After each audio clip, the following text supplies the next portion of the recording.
Hello, everyone, and welcome back to another episode of Tea and Transformations. This is where I sit down and talk through a subject around women's wellness and weight and nutrition. And it's also an opportunity for you guys to ask me your questions and get real time troubleshooting and coaching with whatever it is that you're struggling with right now. So, I am here to answer your questions and to support you and help you to get to where you want to be in the simplest way possible. So, that's what these sessions are for. I'm holding them every week live on a Monday, live on both Instagram and YouTube. And as I say, they're my opportunity to help you. So make sure you join me. Make sure you submit your questions ahead of time if you can, or just during the session so that I can help you work through whatever it is you are struggling with right now. Today, I want to talk about what I've referred to quite a few times recently as the toxic trio. We're going to be talking about that really common struggle of poor sleep, poor nutrition, and exercise. I don't want to say poor exercise, but just that struggle of being sleep deprived, lacking energy, maybe lacking time, and those things make it really difficult for you to have a healthy diet, or maybe make the food choices that you want to make, and also having an impact on your exercise regime. And part of the reason why I want to talk about this is because this is something that runs a lot deeper than it simply being a case of you not having enough time and energy to put into your food and your exercise. When you're not sleeping well enough, it causes far more problems than that, which makes it difficult for you to lose weight consistently and feel good in yourself. So we'll dig into that so that you've got a better understanding of why it feels like it's such an uphill battle, and also ensure that we go through some practical strategies for turning that around, because it can feel really difficult to move away from that vicious cycle. But it's absolutely possible when you focus on the right things. And I think this is the thing that a lot of people struggle with, is that they put their energy, the very precious, limited energy, into the wrong things, and that can keep you more stuck and actually have the opposite effect on your body, make you more tired and even more prone to stubborn weight. So that is what we're going to be digging into today. And if you've got any questions around that, then hit me with them as we go along. Drop it in the comments, whether you're watching on YouTube or on Instagram, or leave them for me afterwards. Leave them in the comments and I will come back to them, or I'll answer in the next session if it's a really big question.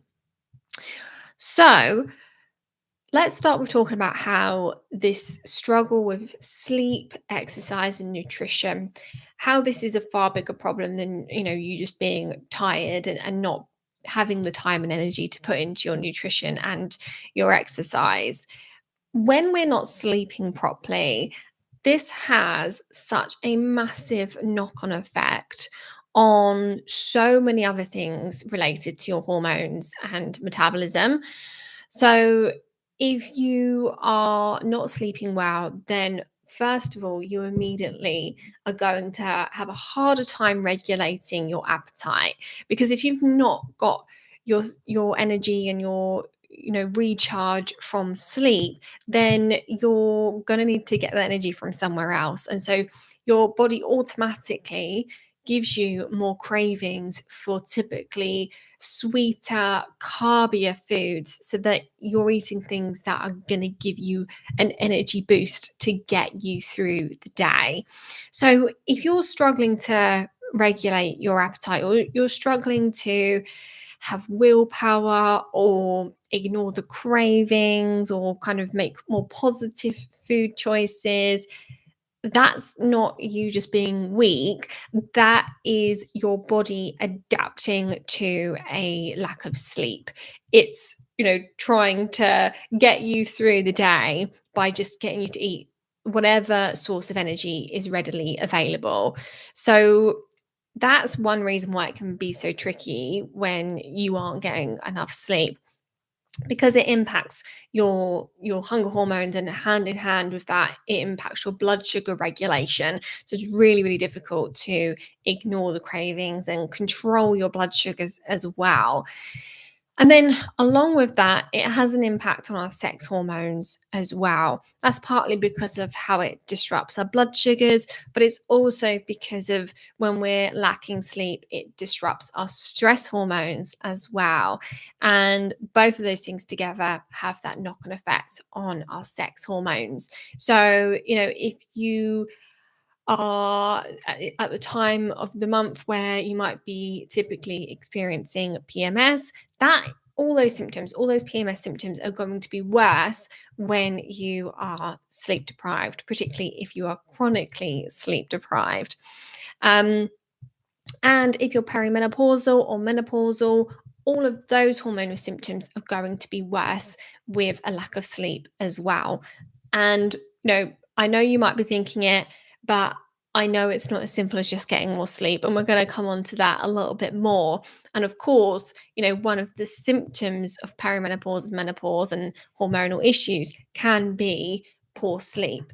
So that in itself is a bit of a vicious cycle. So it's not always as simple as just getting to bed earlier. Often it's more about looking at your hormones and making sure that you're supporting your hormones properly so that you can have that knock-on effect on your sleep. And then the vicious circle turns around and things gradually start improving. So if you're not getting good quality sleep or enough sleep, so far we've mentioned that it impacts blood sugars and sex hormones and hunger hormones. It also has an impact on your thyroid function. So your thyroid is like the master regulator of your metabolism. And if your thyroid is impacted and it's under functioning, partly because of a lack of sleep, it's going to slow everything down, including your fat burning. So that is another reason why everything feels so difficult when you're not getting enough sleep. But another similar impact that lack of sleep has is an impact on your recovery from exercise. So if you are trying really hard to lose weight and you're going to the gym every day, and whether you're doing cardio or if you're doing Pilates or you're doing strength training, whatever it might be, if you're not getting enough deep recovery, good quality sleep and rest, you aren't going to be getting the full benefit of those workouts, because one of the main benefits of those workouts is maintaining and building muscle mass, because muscle is so important for the speed of our metabolisms and fat burning. So if we're not getting enough sleep, then that has an impact on our recovery from exercise, and therefore the benefits that we're going to get from exercise, particularly when it comes to our metabolism and fat burning. So I could go on and on about the impacts of not getting good quality sleep, but I just wanted to highlight that it's not just a case of not having enough energy. That is a big factor, and it makes it really, really hard. Not having enough energy as a result of a lack of sleep, it has an immediate and obvious impact on your ability to make good food choices and get yourself to the gym or whatever it might be. But it's also important to realize that it has these deeper impacts on the way that our body functions, the way that our hormones balance, and it impacts our hunger hormones, and it also impacts our mental health, and we're more likely to comfort eat and emotionally eat, and it really puts us on the back foot. So hopefully that's just helping you to understand that it is a bigger problem than what might be immediately obvious. But the really good thing is that there's lots that we can do to kind of undo this vicious cycle. And the main thing that we want to ensure is that we're prioritizing getting really good quality sleep, which again, I know it's easy for me to say, get more quality, get more sleep and better quality sleep.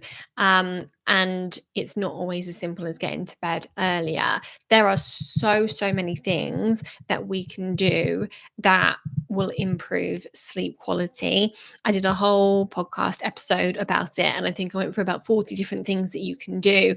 And often these things, they have a really small impact on the amount of sleep that you're getting or the quality of sleep that you're getting.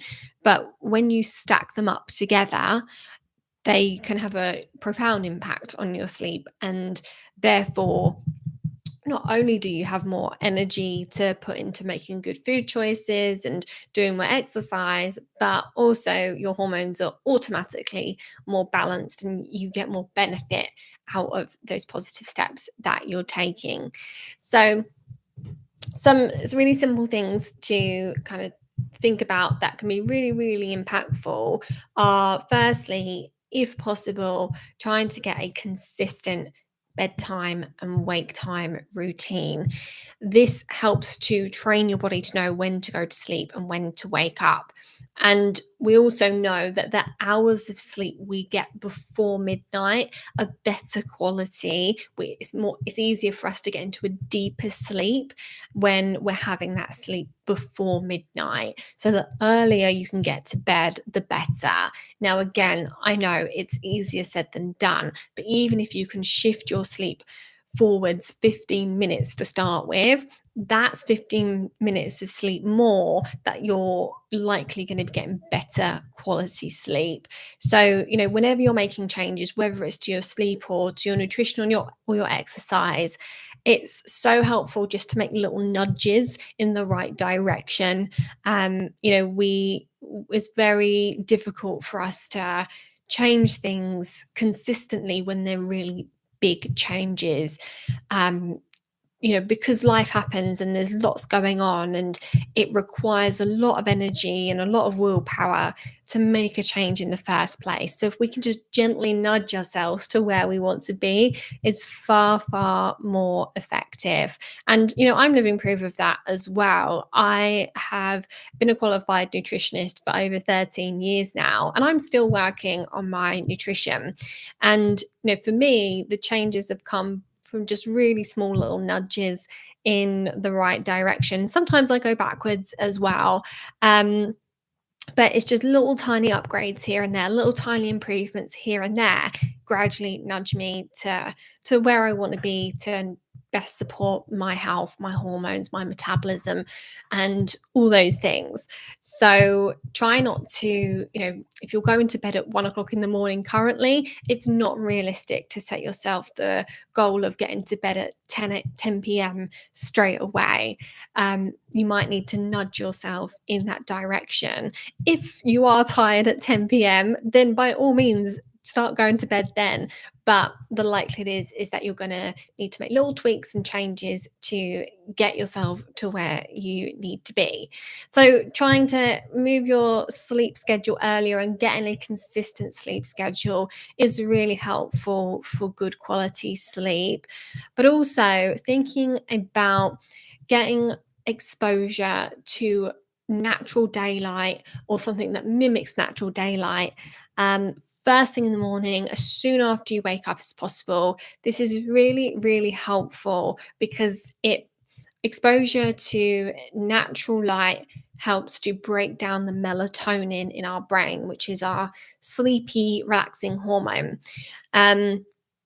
And if we're not exposed to that natural daylight, let's say we wake up and it's dark out, and then we spend all our time on a gloomy train, and then we're in the office and it's all quite gloomy and artificial lighting or whatever it might be, then we don't get that signal that helps to break down the melatonin in the brain. And then that has an impact on the following night's sleep.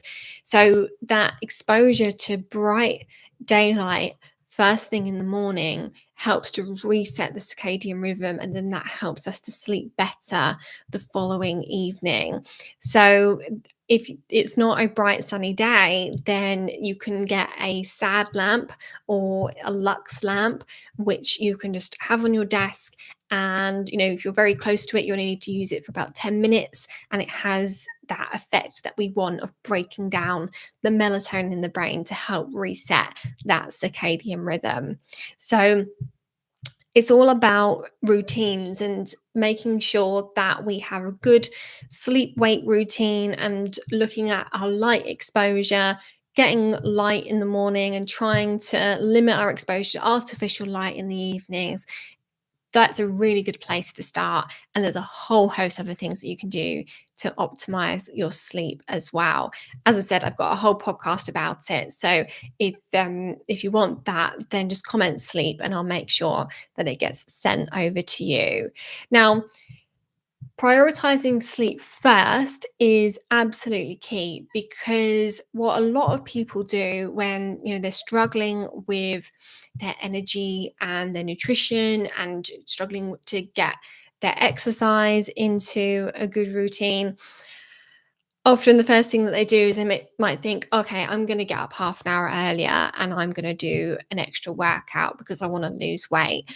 Or, they might make compromises in other areas, but actually what we really want to prioritize is getting good sleep. We don't want to be compromising our sleep so that we can get more exercise in.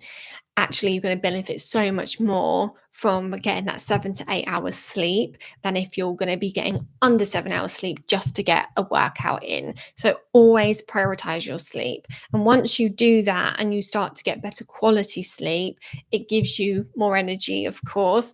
And that means that you kind of naturally find more time and energy in your day so that you can spend a little bit more time doing little things to improve your nutrition and your exercise. So definitely start with your sleep. And then from there, we want to make sure that, when we're trying to eat better, we're doing things that are really savvy with our time. If you're struggling because of a lack of time or a lack of energy, we want to be really mindful of how we are using that time and energy. So there are shortcuts that you can take. Your diet does not have to be perfect.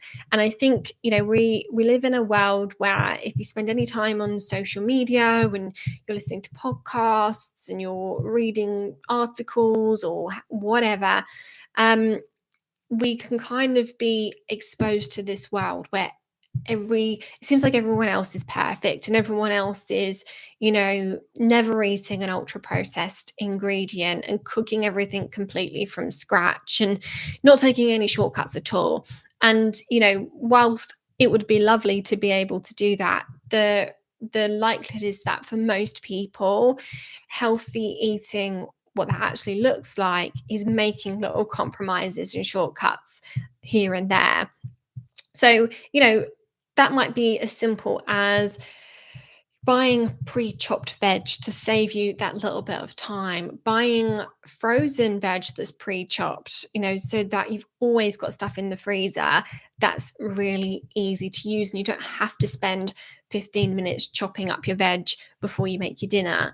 It might mean using things out of a tin sometimes, tinned beans or tinned lentils. A good example is last week I made a chili and I used frozen diced onions and frozen sliced mushrooms, and I used tinned kidney beans and black beans and tinned lentils and a tin of tomatoes and then some dried spices, and I just chucked them all in and let it simmer. I didn't have to do any chopping and it was really tasty. And you can put together things that are still healthy and nutritious, but they don't perhaps look as perfect on the surface and as what we see and what we're shown on social media.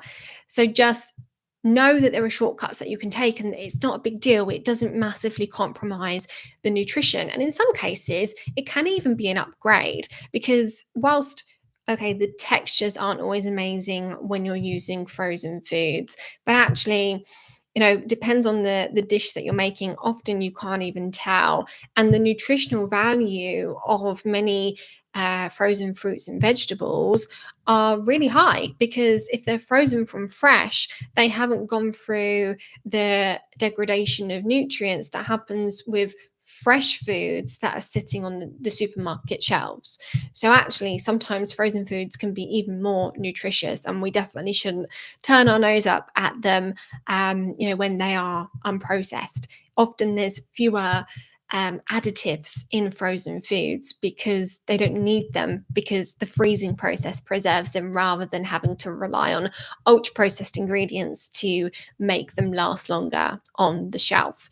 So you can absolutely take those shortcuts, use the frozen foods, use the tins to speed up your cooking, do it in big batches, and make sure that you're just using your energy in a really savvy way, so that you're not expending energy or time unnecessarily. Because if you're struggling with your sleep, if you're struggling with your energy, if you're just really busy, we have to be really savvy with our time and energy.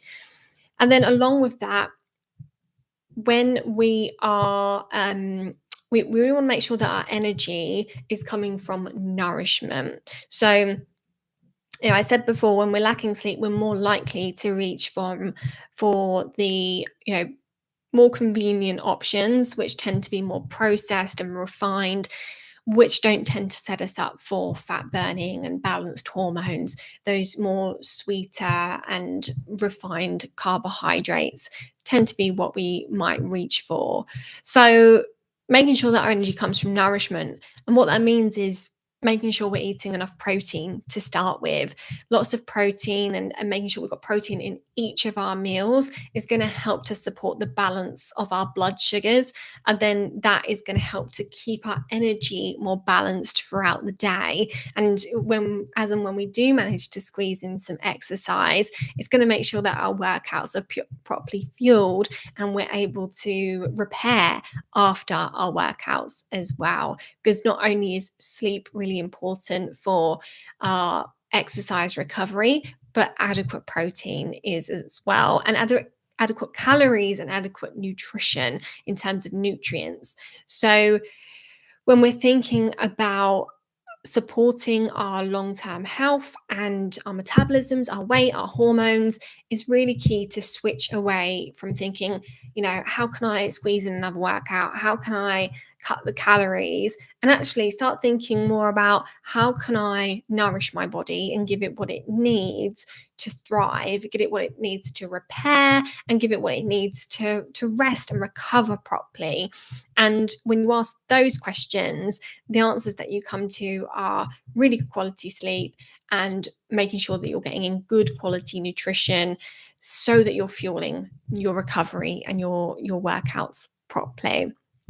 So those are the things that I would focus on if you're struggling with this toxic trio of poor sleep, and then that have an impact on your nutrition choices and your exercise regime as well. So I hope that this has been helpful, and I would absolutely love to hear from you guys as well. I want to know what you're struggling with. What challenges are you having? What is keeping you stuck? That's what these sessions are for. And, I'm here every week to break down what you're going through, unpack things. And, if you're here live with me, then, I can give you live feedback and coaching as well. I'll be here again next Monday at 6 p.m. So if you would like to have some support with whatever you're struggling with when it comes to your health and well-being, then I am here for you. And if you want to submit your question ahead of time, just comment on this video, or you can send me a DM if you prefer. I'll keep it anonymous if you want. I just want to make sure that I am showing up to these sessions and talking about things that are relevant and helpful to you. So hit me with your questions, hit me with your challenges. I am here to help. All right. Well, thank you so much. And also thank you for the person who submitted the question for today. I think I forgot to mention at the beginning, but this topic today has come from a question that was submitted about someone who is struggling with their sleep and therefore their nutrition and exercise. So thank you for that. Okay, well, thank you so much for joining me. I hope you have a wonderful rest of your day, and I will see you next week in the next one, Monday, 6 p.m. Thanks, everyone. Bye bye.